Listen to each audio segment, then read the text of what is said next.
गुरुजी, हम ये जो प्रकृति देखते हैं कार्य रूप, ये कैसे बनी है?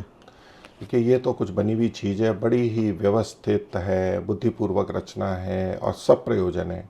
जीवों के लिए है, कल्याण के लिए है, आपस में संबद्ध है, इतनी सामंजस्य है। तो ये रचना किसी बुद्धिमान सर्वशक्तिमान तत्व के द्वारा ही हो सकती है। तो कैसे बनी है? तो इसका बनाने वाला है जो सर्वज्ञ सर्वशक्तिमान परमात्मा है, और वो हित अहित जानता है, उसके अनुसार वो इस संसार को बनाता है। लेकिन वो बनाता किससे है?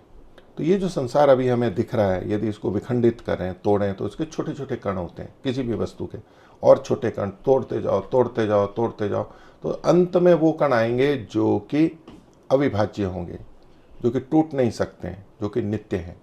ये संसार तो बना है अनेक तत्वों के मिलने से, तो ये टूट भी जाता है, बिखर भी जाता है, तो नष्ट भी होता है। लेकिन जो मूल तत्व है वो नित्य ही होते हैं, उसको मूल प्रकृति कहते हैं। ये कार्य प्रकृति है, वो मूल प्रकृति कहलाती है।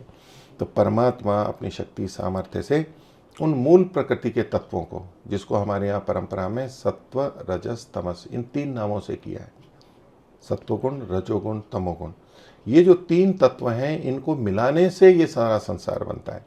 इन तीनों के अपने अपने गुण धर्म है, प्रकाश, क्रिया, स्थिति, तृप्ति, प्रीति, अप्रीति और विषाद, ऐसे भिन्न भिन्न गुण हैं, इनके अलग अलग स्वरूप हैं।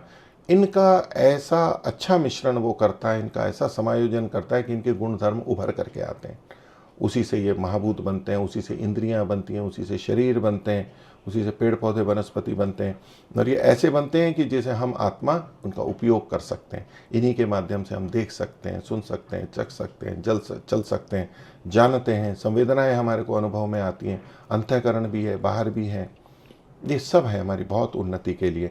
तो परमात्मा ने इस प्रकृति से, मूल प्रकृति से इस कार्य प्रकृति को उत्पन्न किया और हमारे हित के लिए किया।